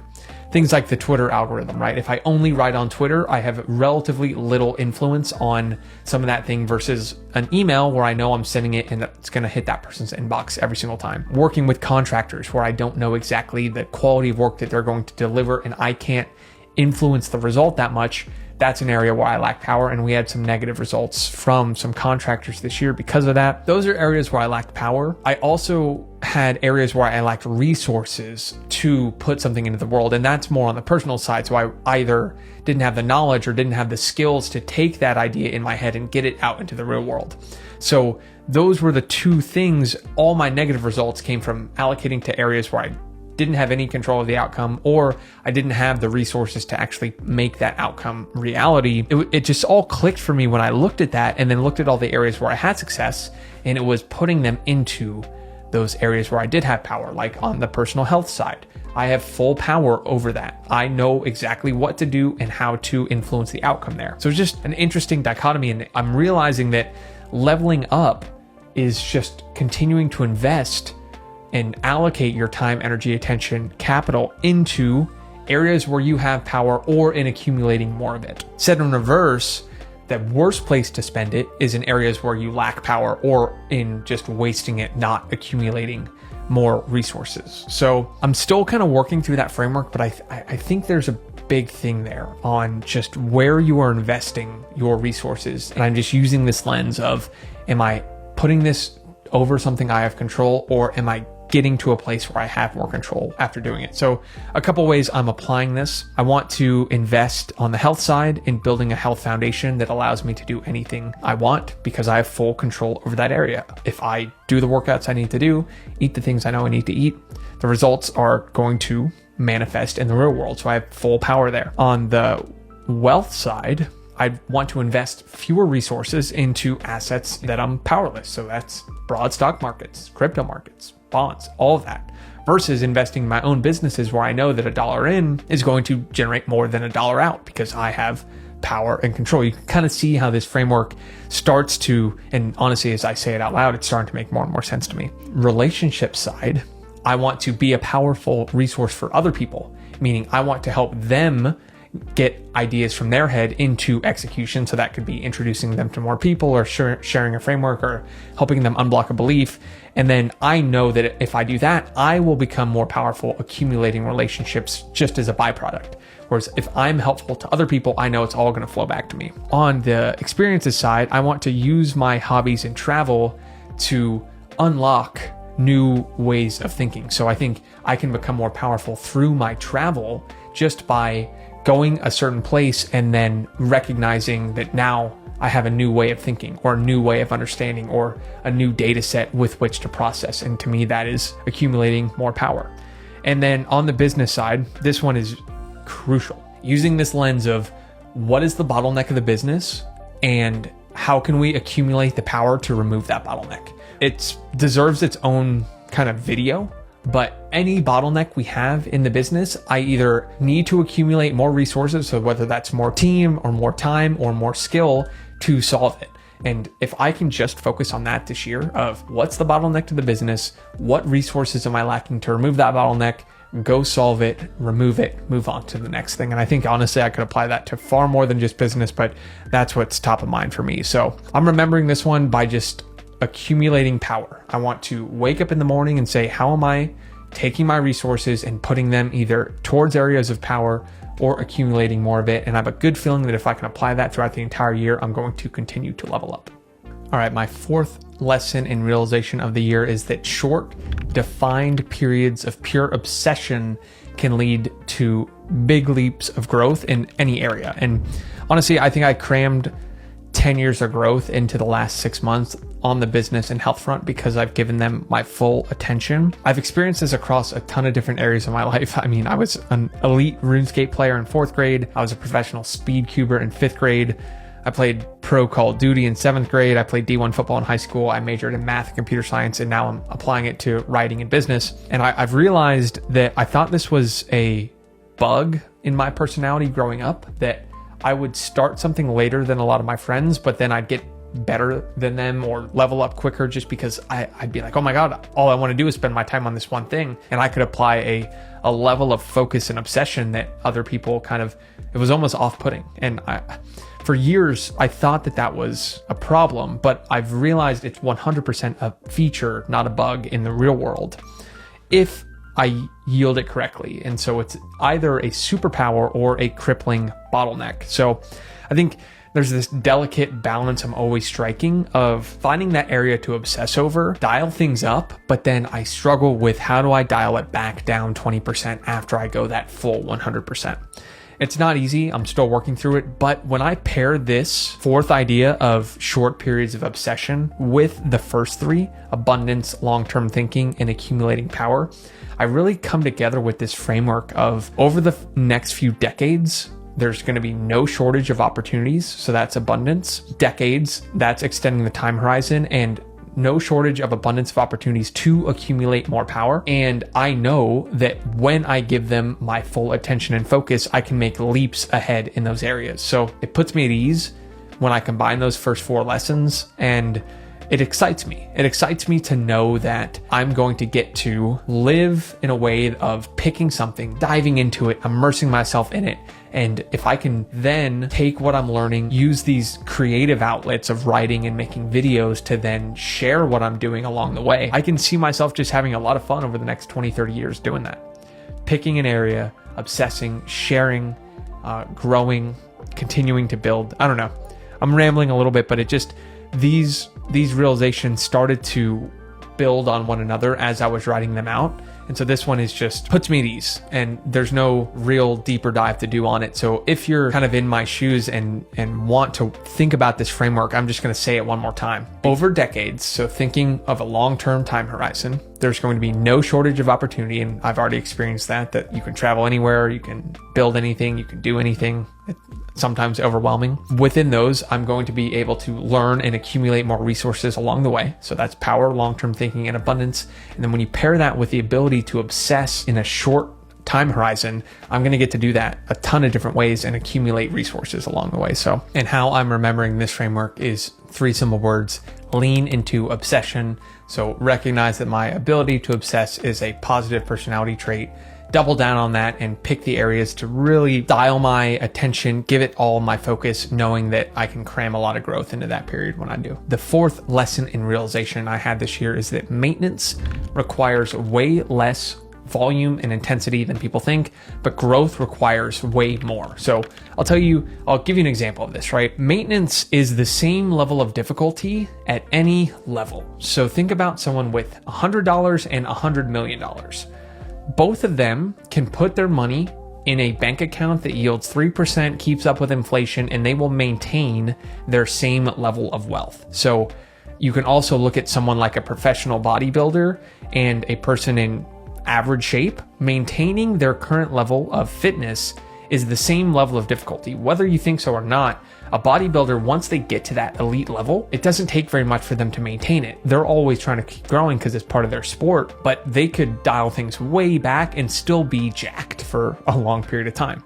And this applies to a lot of different areas where getting to that level of $100 million or getting to that level of elite physique, bodybuilder, whatever, takes way, way, way more effort than people think. But once you get there, it's not that hard to maintain.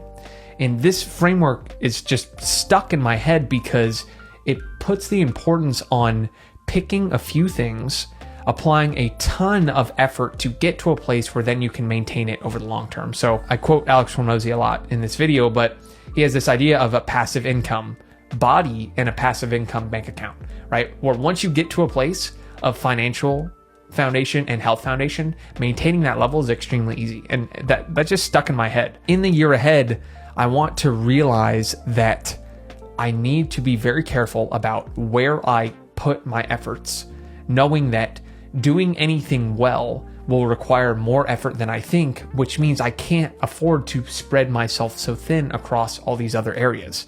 So a couple ways I'm remembering this is, one, not starting new things unless I feel comfortable in doing the amount of force and volume and intensity necessary to do that at a high level. So honestly, with YouTube, I started out with a bunch of videos every single week, and I realized if I really want to do it well, I don't think I have the energy right now, or in terms of priority, I don't think it's the highest leverage, where the amount of time and team that would go into that is just out of the ballpark right now. And so instead of being able to apply that force, I just want to maintain, and that I can easily repurpose podcast appearances, occasionally film a kind of talking head video like this. But the idea of making the Matt Diavella or the Ali Abdaal, like high quality stuff takes so much more effort than I originally thought that I'm not going to do it. But then I want to figure out the areas I want to maintain. So I'm going to pick the areas I want to grow and just apply a ton of force there. And then I want to pick the areas I want to maintain and then say, what is the minimum amount I can do to maintain this level? Rather than living in this middle ground of like doing too much to maintain, but not enough to grow. And I think a lot of people spend time there on a lot of areas of their life, me included, this middle ground of I'm not seeing big outsized returns from my effort, but I'm doing way too much relative to what I need to stay at the same level. And if I can just avoid that and be very clear of in any area, I'm either applying the maximum amount of force to grow or the minimum amount to maintain. And there's a ton of different areas I'm going to apply this. So on the health front, I'm bringing a ton of volume and intensity to build a health foundation that I can then reap the passive body income returns over the long term. Same with my financial foundation. I'm sprinting hard, building the business right now, knowing that if I can just build this foundation in my 20s, the rest takes care of itself from there, but it only gets harder as I get older in both of those areas. With relationships, it's like, am I giving meeting new people my full attention? Not right now. How can I just maintain a level that's a lot easier rather than kind of living in this middle ground? Same with travel or experiences in general. When I travel, I want to maximize those travel experiences, but for the most part, I want to keep things very simple, have a set routine, minimalist, few things, and then go the full other end of the spectrum to really soak in an experience and get the most out of it rather than do things halfway. So you can kind of see how this is all coming back to finding the things to give my full attention and then finding the things to give my minimum level of attention and then ruthlessly prioritizing those to grow certain areas and maintain other ones. And this is so much harder than it sounds. That's what's interesting about it. Like, yes, this framework makes perfect sense, but it's like, how do you actually go and do the work to figure out where you're applying too much effort and where you're applying not enough effort? Because the middle ground is so easy to stick to. It's so easy to do a little bit, feel like you're making progress in all these areas, where the hard work is actually sitting down and saying, which of these do I need to ruthlessly cut? And that's going to be a big focus for me in the year ahead. So how I'm remembering it is minimize for maintenance and maximize for growth. So figure out what I want to maintain, minimize my effort there, and then figure out what I want to grow and maximize my effort there. So I really like this framework. I'm going to make a full video on this one because I think it's so important. It's going to be a pivotal thing I think about all the time this year. So be on the lookout for that one.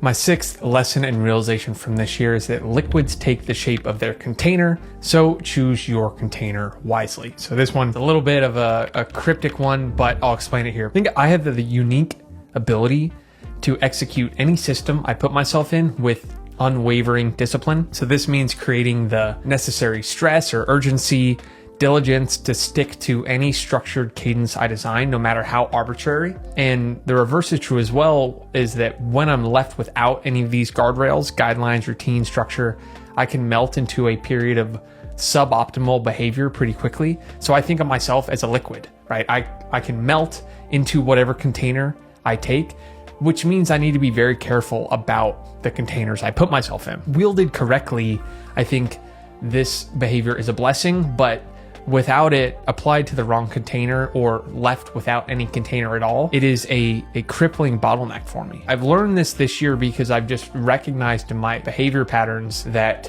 when I design a system, I will stick to it. And when left without it, I will melt.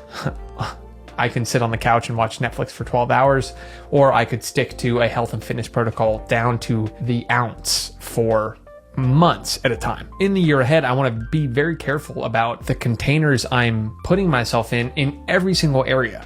I think I've applied this to health and fitness and business, but it's also in anything I do.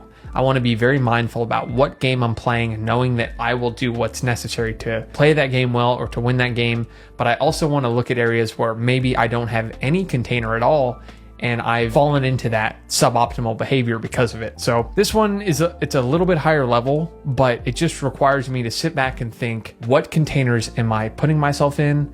And how can I choose them wisely? And hopefully this makes sense. I think for some people, this will click right away. They feel the same way, is that when they have a plan to stick to, it's very easy for them to stick to it, but then left without it, they're kind of left without any guardrails. It's like everything falls out of line. I don't know what how you would describe this type of behavior, but it's just something I've learned about myself. So I want to be very mindful about it in the year ahead. Choose my containers wisely and make sure that I'm picking the right ones. Lesson in realization number 7 is that attention is a power law, so mind your open loops. The difference between giving something 90% of your attention and 100% attention is not 10%, it's 10 times. And so that's the definition of a power law. I found that my best results come from maximizing the amount of time where I have as few open loops as possible. This has implications over all different time horizons. So right on the micro level, I get so much more out of focusing for 4 hours on one task with all notifications blocked in this room with no windows where I can just focus versus trying to do 10 things at once. And I think everyone's kind of experienced this of your ability to multitask is way worse than you think. Also on like a weekly level, it's selectively choosing what I work on, because if I pick too many things, I'm going to spread myself too thin. That's kind of been a common theme throughout this whole video and this review in general. There's so many things on a weekly or daily basis that kind of eat up a little bit of mental bandwidth, and I call those open loops. Those things that just sit around in the background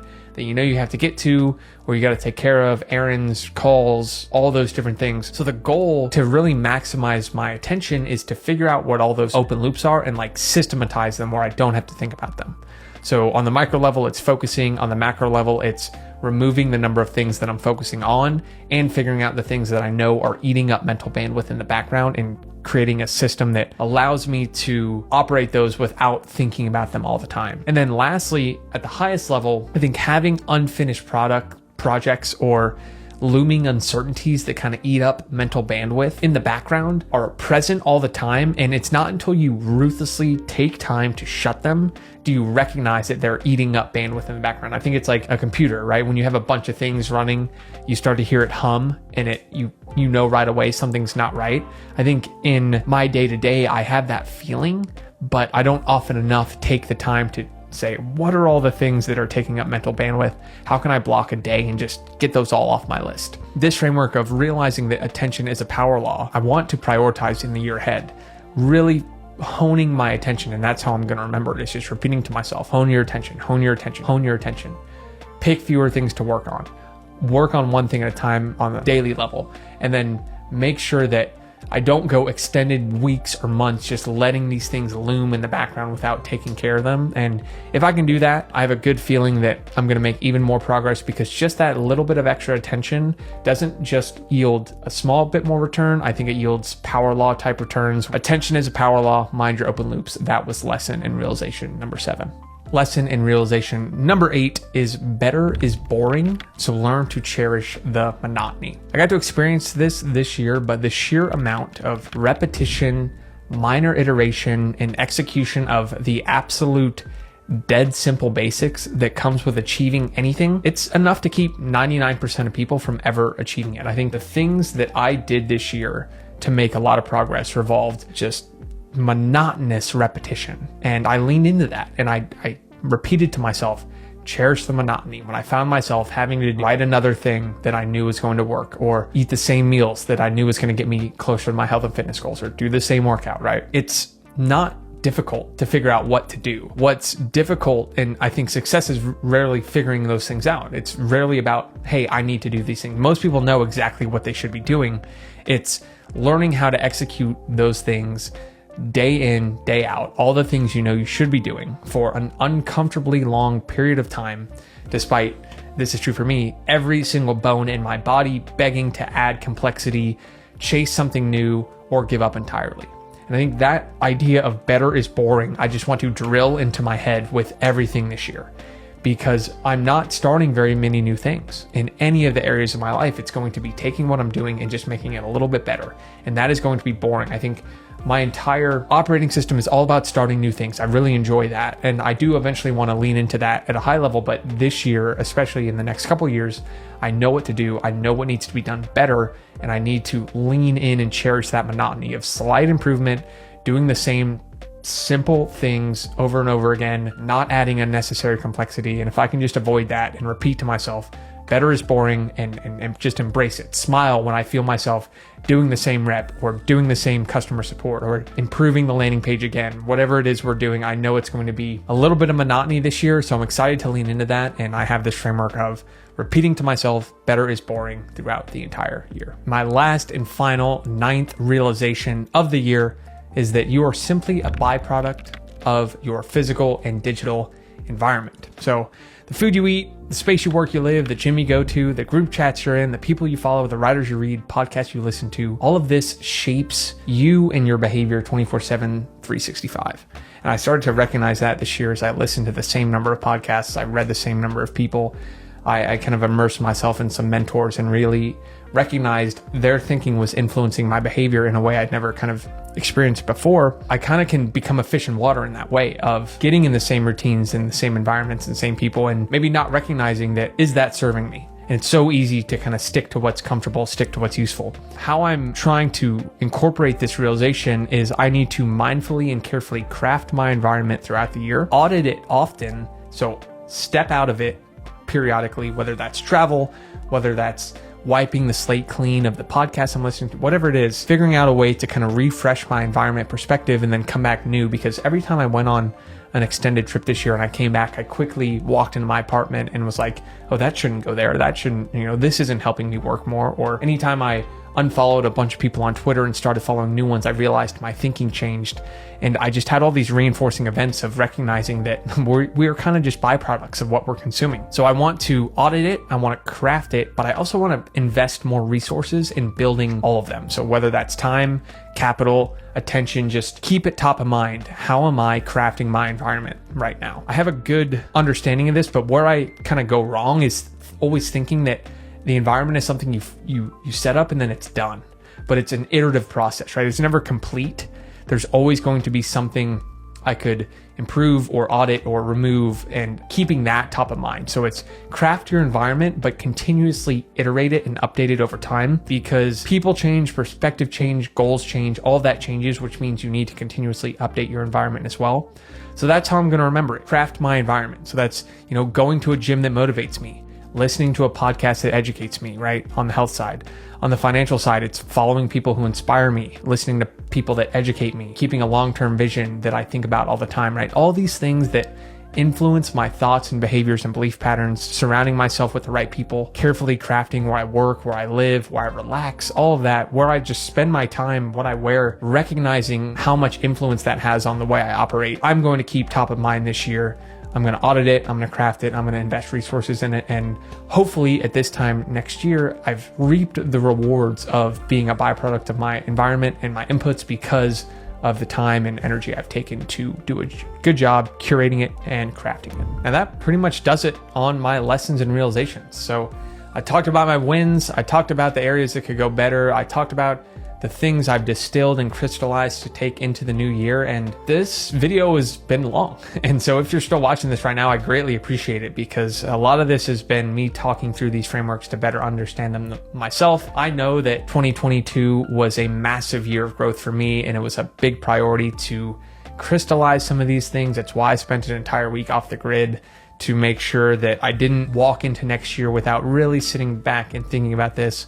So I plan on watching this video in the future, and I emerge from this review process excited to go into the next year, recognizing all the things that happened this year, all the learnings I have, all the great reflections, continuing to improve, and most importantly, not have this big long list of things I need to start doing. I think I've fallen victim to that quite a few times in my life, of new year, new projects, new systems, all of that. It's this year, I'm just going to kind of rattle these off, because right before I filmed this, I was like, what am I excited about doing for the year ahead? So I'll make this the fourth and final part of this video. Is just, what am I excited to build in the future, continue to build towards? I want to continue to prioritize my health and fitness. Made good strides on it this year. I just want to keep building that in the new year. I talked about this one. I want to build more mindfulness into my daily life, building a meditation habit, building more small moments of mindfulness, really doubling down on that. I'm excited to continue to increase my financial foundation, applying the amount of necessary force to get to a place where, hey, I could take my foot off the gas if I wanted to, knowing that maintenance is easy at all these levels. You can kind of see as I'm talking about these areas, I'm excited. I'm trying to run them through the lens of these new frameworks I have, recognizing what strengths I need to pull. I'm just excited for the year ahead. I'm excited to travel, especially internationally. I want to get out of the US, download some new experiences, come back more powerful, able to make better decisions from a different place, and just kind of slowly over time build up this travel log. I want to build a better relationship cadence to foster relationships with my close friends, with my family, with new people, rather than just cut everything to zero like I kind of did this year. I think it served me, but I think building that back up in the year ahead, I'm excited to find an apartment I can make my own. I talked about crafting my environment. I want my own tastes to come out rather than just sitting in an Airbnb. So I'm excited for that. I'm excited to start a hobby I can master. Talked about that one a little bit. Golf, house music, honey, espresso. I'm still kind of picking it, but that excites me for the year ahead. On the business side, I want to write 365 atomic essays in the year ahead. That's the foundation for everything I do. Shift daily mindset, putting out, writing, sitting down every single morning, thinking for 90 minutes. That flywheel spins everything else for me. If I'm writing and publishing something every day, that's going to be a personal challenge I'm excited to do. I'm excited to transition Ship 30 into a more sustainable, community-powered vehicle rather than just the one-off course launch. I talked a little bit about that. And to do that, I'm going to have to hire a team to better support the community, better deliver results, all of that. And so 2023 is going to be an awesome year. I couldn't be any more excited for what's to come. If you're watching this video, I greatly appreciate you watching this. I'm leaving energized. Hopefully you're leaving energized. Hopefully you're leaving with some new frameworks, or maybe if you've been following me for some time and hadn't heard some of this parts of my story or parts of my life, I think now you might emerge with a little bit, hopefully different and richer perspective of me and the things I'm interested in and all that, which was kind of the point of this video too. Also me in the future, if you're watching this, which hopefully you're watching this in 50 years, looking back on 2022 is a big area. Was another reason I wanted to make this. So just a massive thank you. If you're watching this part right now, leave a comment, shoot me a Twitter DM. I want to know what was your biggest takeaway. Leave the video a like if you enjoyed it. And here's to making 2023 an incredible year. I think I'm looking to take everything I learned, carry those lessons forward, actually apply them in the year ahead, continue to master the basics, continue to stick to those things that I know that if I do for the next 10 years, the results I'm looking for are going to take care of themselves. So that's it for this review video. Make sure you read the blog post where I go a little bit deeper on some of these topics. You can see some more graphics and all that. That's all I got for this one. Thanks for sticking with me this entire video. It was fun to film. Hopefully you found value from it, and I will see you in the next video or next year. We'll see. Talk soon.